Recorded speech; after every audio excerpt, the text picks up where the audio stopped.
address just made. I now give the floor to the distinguished representative of Samoa to introduce an address by the head of government. Madam President, I have the distinct honor to introduce the pre-recorded statement at the general debate of the 75th session of the General Assembly by the Prime Minister of the Independent State of Samoa, Honorable Tuilaepa Lupusoriai Sailele Malielegaoi. Thank you.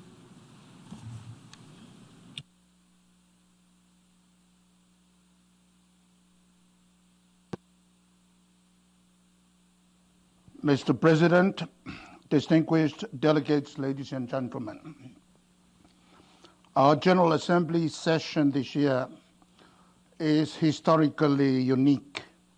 We are commemorating the 75th anniversary of the United Nations, and our General Assembly is meeting virtually for the first time ever.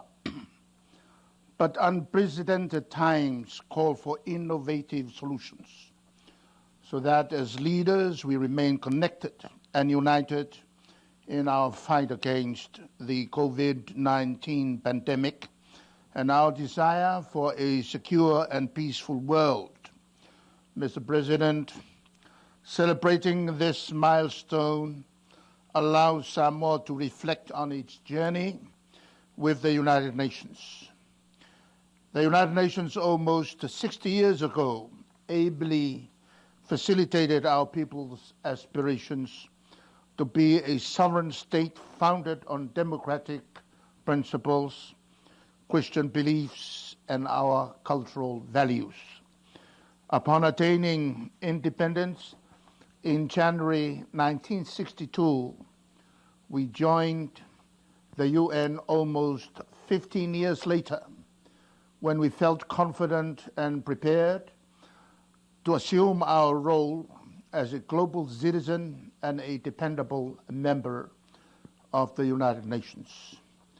Our membership was firmly rooted in our belief in the sovereign equality of all member states and grounded in the promise of hope and justice the United Nations offers, irrespective of economic, political, or military strength. We are committed to multilateralism with the United Nations, representing the last bastion against the challenges and uncertainties that beset our world.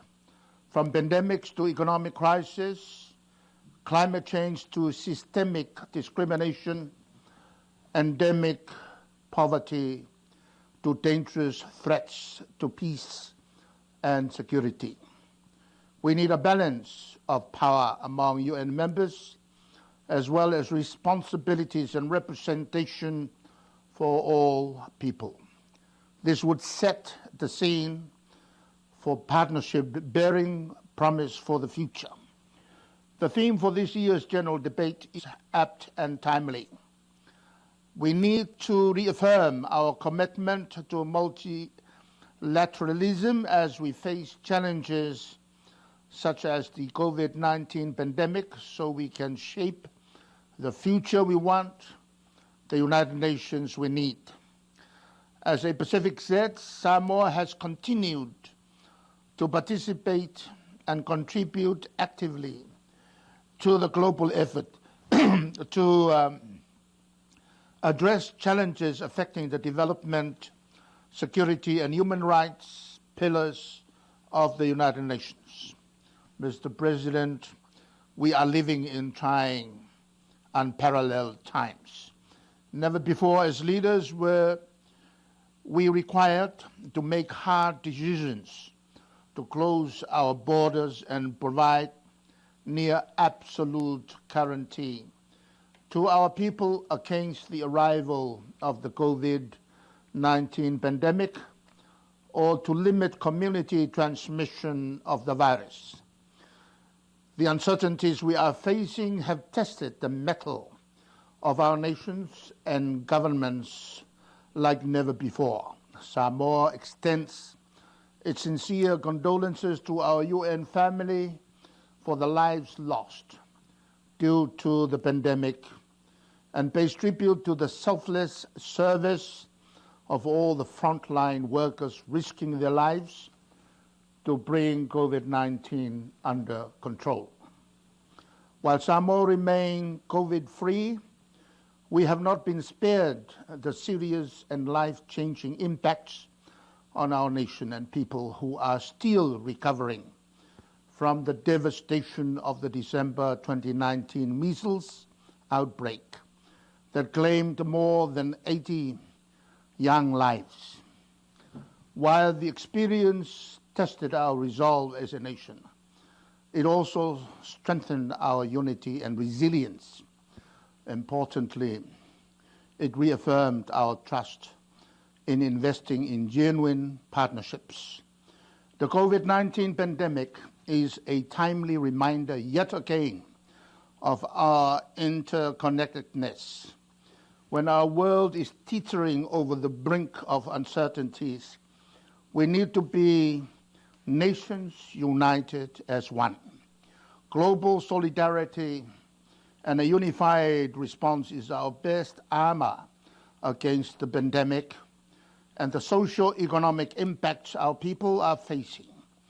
We acknowledge the ongoing support of the UN and all our development partners who continue to assist our efforts to mitigate the impacts of the pandemic. We are hopeful for the successful development of a vaccine and its equal and even distribution.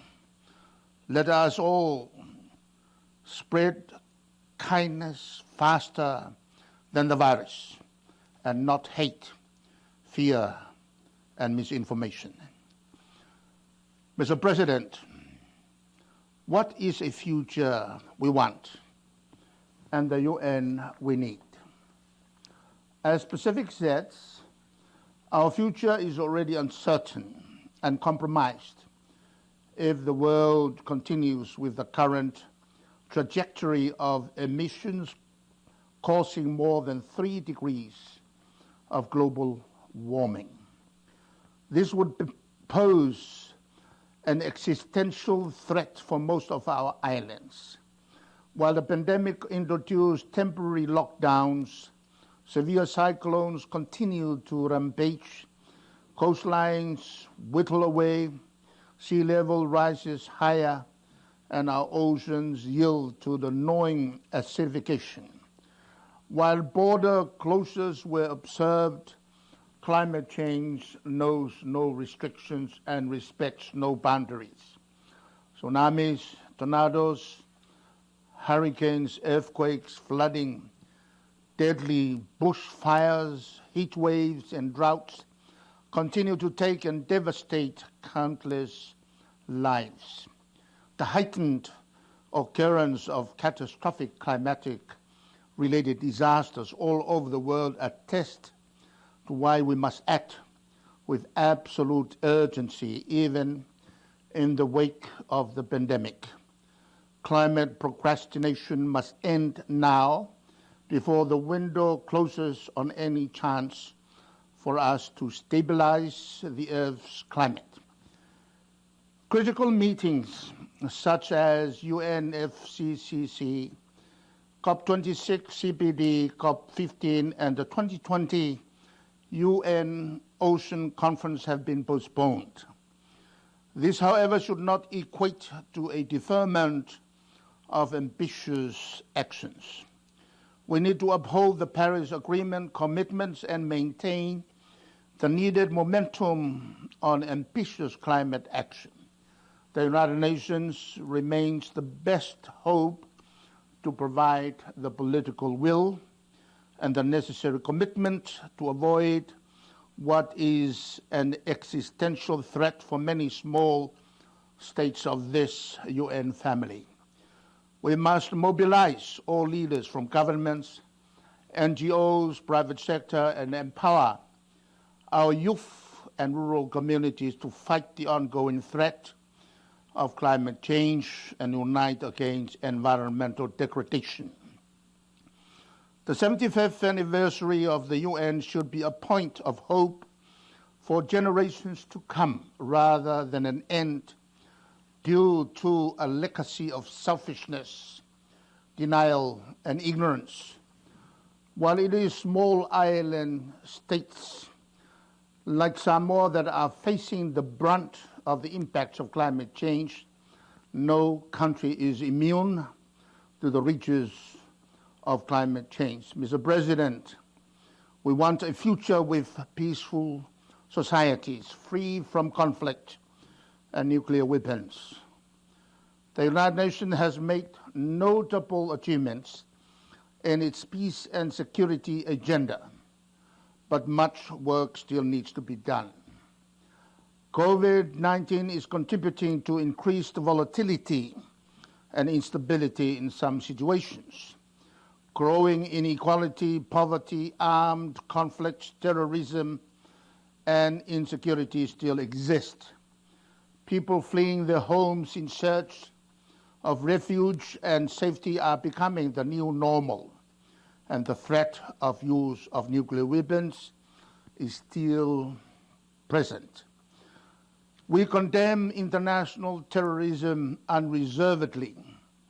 Through our membership to disarmament and non-proliferation conventions, we continue to urge for a world without weapons of mass destruction, including the total elimination of nuclear weapons. Our contribution to peaceful societies worldwide is through our police officers serving in UN peacekeeping missions in countries that require such assistance. We welcome the recent UAE-Israel Abraham Accord and new developments to secure a peaceful settlement in the Middle East that is durable and fair. We also commend the Secretary General's appeal for global ceasefire during the pandemic to end the plague of wars and instead fight the disease that is ravaging our world. Mr. President, Samoa presented its secondary voluntary national review on the implementation of the Sustainable Development Goals to the high-level political forum this year. I also represented Samoa at the SDG Moment event last week. We applaud this initiative, which takes forward our decisions from the 2019 SDG Summit and puts us, world leaders, in the driver's seat as we begin the decade of action to deliver the SDGs by 2030. Samoa's long-term vision for an improved quality of life for all mirrors that of the 2030 Agenda, which is a crucial roadmap to uphold the 3 pillars of the UN. Achieving the SDGs will take us closer to the world envisaged by the founders of this organization 75 years ago, and the future we wanted when we joined. Mr. President, the socio-economic well-being of our people remains at the core of Samoa's development initiatives. The promotion, respect of, protection, and fulfillment of all human rights and fundamental freedoms is indispensable to ensuring that no one is left behind. We commit to a human rights approach to sustainable development. We continue to invest in robust systems and processes that will improve the effective and inclusive implementation of our human rights obligations. This ensures linkages to our core sustainable development and national security priorities. This year, Samoa hosted the 84th session of the UN Committee on the Rights of the Child, a historic first. This milestone event is consistent with Samoa's ongoing efforts to improve and strengthen the engagement between treaty parties and the treaty bodies. It also ensured the effective and active participation and engagement of the Pacific people, especially the children, on the convention and the work of the committee. Samoa encourages other treaty bodies to imitate CRC's example. We also follow closely the work to reform the UN Human Rights Treaty body system. The rule of law and the vital protection it offers to all states, especially to the weak and small, needs to be respected, and we commit to always upholding it. We are also committed to advancing gender equality and the empowerment of all women and girls, as stipulated in a Beijing Declaration and Platform for Action. Samoa will continue to look at initiatives such as the partnership with the EU and UN on the Spotlight Initiative to support efforts to eliminate all forms of violence against women and girls. Mr. President, let me conclude with a reflection on the UN we need. We have witnessed some positive outcomes in the reforms undertaken so far, reassuring us that the UN can respond effectively to the needs of its diverse membership. We look forward to the positive impact of the UN development system reform that promises improved UN presence in the Pacific region with the establishment of a multi-country office for the Northern Pacific states. We hope for an enhanced and effective UN engagement through the reinvigorated resident coordinator system, and expect a more integrated and focused delivery on the ground, informed by the priority needs of the member states. Samoa acknowledges the valuable contribution of the United Nations multi-country office in Samoa and its dedicated staff, who continue to collaborate with us and the Pacific to better the lives and improve the livelihoods options of our people and nations. We are concerned, however, with the lack of progress in the reform of the Security Council. Samoa remains convinced that an expanded Security Council that mirrors present-day realities is essential for multilateralism and for the Council's integrity and credibility. Increases in both the permanent and non-permanent categories should be part and parcel of the reform package, and it is time to move to text-based negotiations. As a large ocean state and a set, Samoa needs a United Nations that will produce a legally binding instrument on the conservation and sustainable use of marine biological diversity of areas beyond national jurisdiction.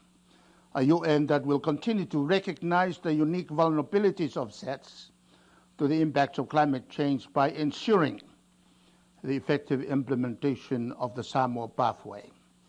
Mr. President, while we commit to advance unity for the common good and common prosperity, our ability to do so lies in our uniqueness. The United Nations has become the foremost forum to address issues that transcend national boundaries. The United Nations is placed to understand our unique cultures, respect our different beliefs, and embrace our differences as we unite to build the future we want in genuine and durable partnership. God bless our family. Suivez.